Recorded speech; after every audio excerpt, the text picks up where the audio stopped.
tuta lang daw ng China si Digong, kaya pinagsisihan niya nga raw. Hoy, imbis magmarunong, magmasid ka sa galaw. Duterte, tuta ng singkit! O sige na, edi wow, basta pag binomba kayo ng incheck, huwag kayong lilipat ng Davao. Pang-ina, ganito yung mga kuda ng kuda sa internet no? Pag nagkagera, kanya-kanyang tago yung mga putang ina. Ikaw na pumuntang China, gamitin mo yung therapy session, tingnan natin kung tatalab yan sa mga missile nila. Gago! Inan ko? Duterte, DDS daw, Davao Death Squad. Ano? Di kita masasagot sa ganung paksa na yung krimen sa ganung paraan napupuksa. Pero kung totoo man, ba't ako magre-reklamo sa ganung banda? Parang kinukompliment mo lang na DDS ang dailan, but safest city kami sa buong bansa. Tangina mo. Ba't bilyong-bilyong pondo daw sa Mindanao nung Duterte admin? Bakit?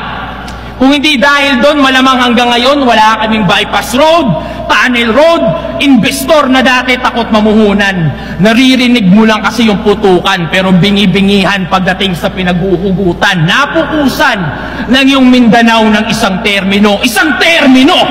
Tingin mo na agad sukdulan? Pangungurakot ba talaga yung kinagagalit mo? O sanay ka lang na kayo yung mas natututukan? Ano? Ayaw mong maging balansi yung bansa, pero panay reklamo niya sa akin na bakit yung Mindanao wala masyadong building? Tangina mo. Tinuturing na food basket yun sa atin. Preskong prutas, murang bigas, karamihan doon nang gagaling.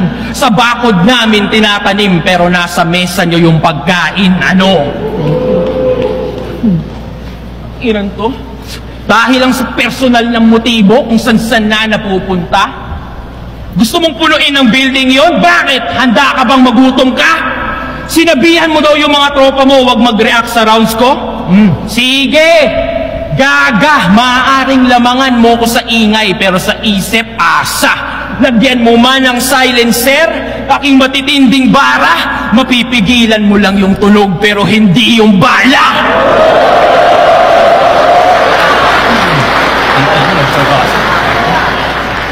Pero kahit anong pangit ng yung bunganga, wala kang narinig na nilait ko yung politiko mo, doon ka sa akin humanga. Kanya-kanya tayo ng pinagdaanan. Ba't kita didiktahan sa kung ano ang tama? Walang nananalo sa gantong debate, pero talo yung walang pangunawa. Tandaan mo yan. At doon tayo nagkakapareha. Parehong merong hinaing, pareho din na may reklamo.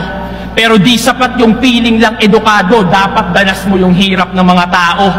Ngayon tapos ka na, pakisabi din sa iyong amo, galing pa ng DDS, ikay malinis rin ang bao. Judges!